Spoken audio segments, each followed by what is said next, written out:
முதலாவதாக விநாயகப் பெருமானை வணங்கிக் கொண்டு ஆஸ்ட்ரோ டிவி எஸ்எஸ் மணியன் நேயர்களுக்கும் ஜோதிட அன்பர்களுக்கும் எனது வணக்கத்தையும் வாழ்த்துக்களையும் தெரிவித்துக் கொள்கிறேன். எனது ஜோதிட ஆசானும் எனது தந்தையுமாகிய கோயில்பட்டி திரு கே. சங்கரன்பிள்ளை அவர்களையும், ஜோதிட மாமேதை ஜோதிட கலையரசு ஐயா ஆதித்ய குருஜி அவர்களையும் வணங்கிக் கொண்டு இப்பொழுது கடன், நோய், வம்பு வழக்குகளை கொடுக்கும் கிரக அமைப்பை உதாரண ஜாதகத்துடன் பார்ப்போம். 6ஆம் இடத்தை கணிப்பது கொஞ்சம் சிக்கலான விஷயம். 6ஆம் இடம் மனிதனுக்கு தேவையான நன்மைகளை செய்யுமா தீமைகளை செய்யுமா என்று கண்டுபிடிப்பதில் மிகுந்த கவனம் தேவைப்படும். பொதுவாக 6ஆம் அதிபதி 6ஆம் இடத்திலேயே ஆட்சியாக இருந்தாலும், 6ஆம் வீட்டிற்கு மறைவு ஸ்தானங்கள் இல்லாமல் இருந்தாலும், 6ஆம் அதிபதி தசையில் பாவக்கிரக சேர்க்கை அல்லது சுபக்கிரக சேர்க்கைப்படி நல்லதோ கெட்டதோ தருகின்றன. முந்தைய பதிவில் விவாகரத்து வழக்கு ஜாதகத்தில் புதனும் வியாழனும் 6-12 குடியவர்களாகி பரிவர்த்தனை அடைந்திருக்கிறார்கள். அவை நல்ல பரிவர்த்தனை இல்லை. 7ஆம் இடத்தை பொறுத்தவரை நன்மை தராத பரிவர்த்தனை என்பதை சொல்ல வேண்டுமென்று நினைத்தேன். சொல்ல விட்டு போய் விட்டதை நேயர் ஒருவர் அதை குறிப்பிட்டு கமெண்ட் செய்திருந்தார். அவருக்கு வாழ்த்துக்கள். 6ஆம் இடத்தில் வியாழன் சுபத்துவம் என்பதால் 6ஆம் இடம் வேலையையும் குறிக்கக்கூடிய பாவகமாகும். 6ஆம் இடத்து வியாழன் நல்ல வேலையில் நல்ல சம்பளத்தில் அமர்த்தியுள்ளார். இருந்தாலும் புதன் திசை ஆதியத்து பலன்களான பிரச்சனை வழக்குகளையும் கொடுத்தே தீருவார். ஆகையால் மேசலக்கணத்துக்கு வரக்கூடாத புதன் திசை என்பது ஒரு நினைவில் கொள்ள வேண்டிய ஒரு அமைப்பாகும். இப்பொழுது ஒரு உதாரண ஜாதகம் மூலம் கடன், நோய், வம்பு வழக்குகள் ஏற்பட காரணமான கிரகங்கள் அமைப்பையும் தசாபுத்தியையும் பார்ப்போம். இந்த ஜாதகர் பிறந்தது 18/6/1960 மாலை 5:22 மணிக்கு திருநெல்வேலியில் பிறந்துள்ளார். லக்கணம் விருச்சகம். 2இல் வியாழன், சனி இருவருமே வக்ரம். 4இல் கேது. 6இல் சந்திரன், செவ்வாய். 8இல் சூரியன், புதன், சுக்கிரன். 10இல் ராகு. அடுத்து நவாம்ச கட்டம். நவாம்ச லக்கணம் தனுசு. மேஷத்தில் சந்திரன், ரிஷபத்தில் செவ்வாய், வியாழன், கேது. மீனத்தில் புதன், துலாத்தில் சுக்கிரன், சனி. விருச்சிகத்தில் சூரியன், ராகு. அஸ்வினி நட்சத்திரத்தில் பிறந்த இவருக்கு கேது திசை இருப்பு 6 வருடம் 4 மாதம் 18 நாள்கள் ஆகும். லக்கணம் விழுந்த நட்சத்திரம் கேட்டை 1ஆம் பாதம்.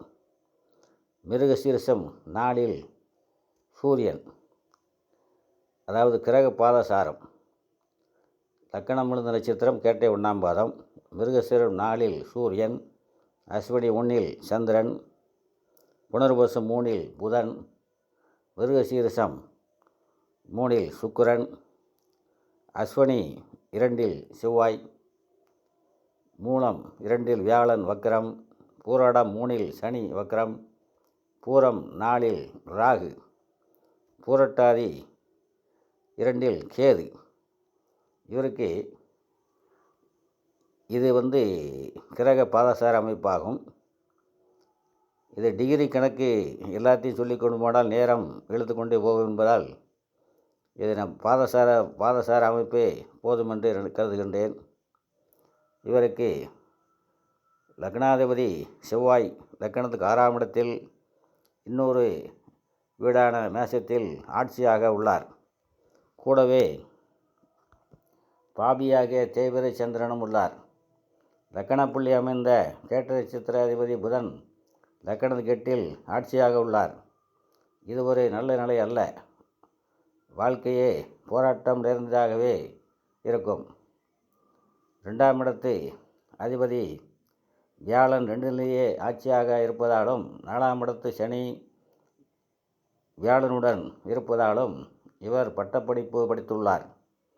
பூமிகாரகன் செவ்வாய் ஆட்சியாக இருப்பதாலும் 4 கூடிய சனி 4க்கு 11 ஆட்சி பெற்ற வியாழனுடன் இருப்பதாலும் இவர் பிறக்கும்போதே தந்தையின் சொத்துக்கள் உண்டு. இவருக்கு 10 கூடிய சூரியன் 8ல் மறைந்ததாலும் 10ஆம் இடத்தில் ராகு இருப்பதாலும் தசைக்கு ஒரு தொழில் அமைந்தன.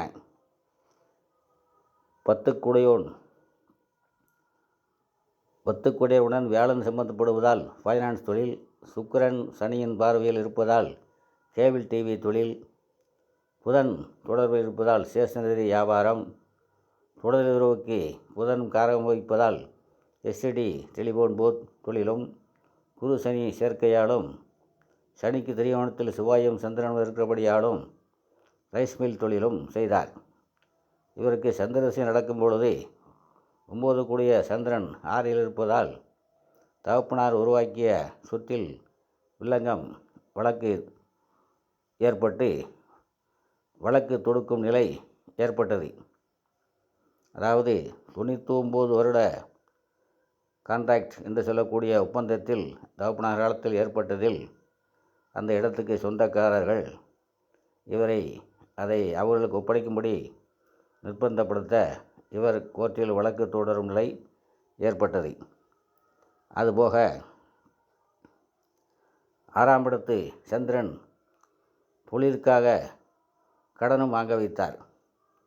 கடன் வாங்க கொடுக்க இப்படியாக சந்திர திசை முடிந்து செவ்வாய் திசை ஆரம்பித்தவுடன் இவருக்கு உடலில் நோய் ஏற்பட்டது.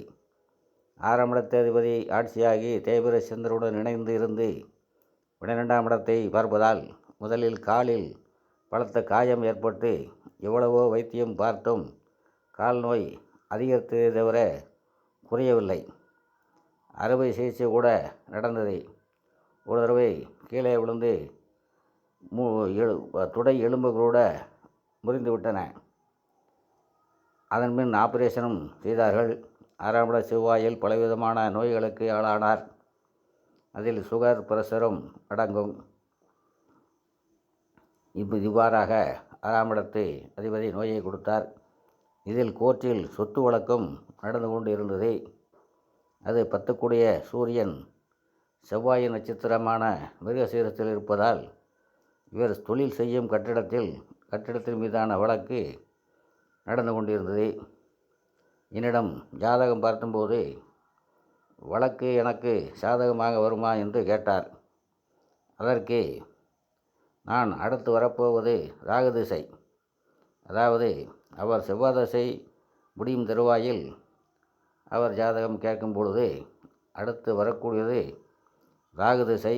10ஆம் இடத்திலிருந்து வீடு கொடுத்த சூரியன் 8ஆம் அதிபதியோடு இருக்கிறபடியாலும் சூரியனை சனி பார்ப்பதாலும் வியாழ பார்வை வழக்கை நீட்டிக்குமே தவிர கடைசியில் உங்களுக்கு சாதகமாக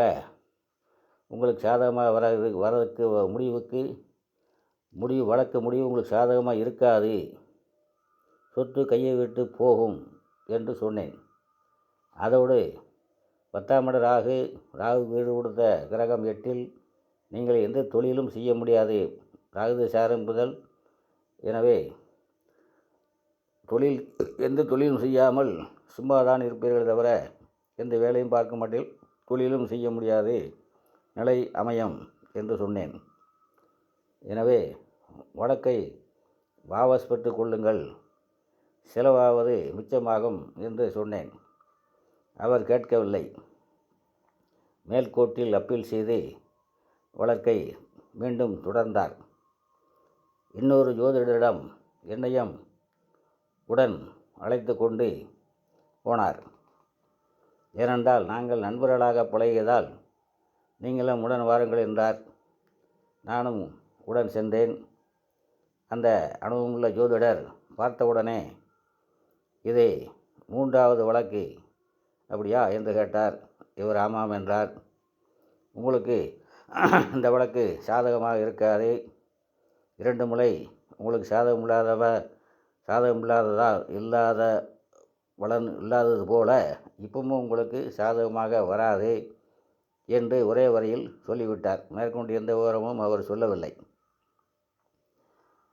அதற்கு காரணம் என்னவென்றால், அவர் எதை வைத்து எப்படி சொல்லியிருப்பார் என்றால், ராகுக்கு வீடு கொடுத்த சூரியன் 8 இருக்கிறார். 11 குடையவரும் புதன் தான்.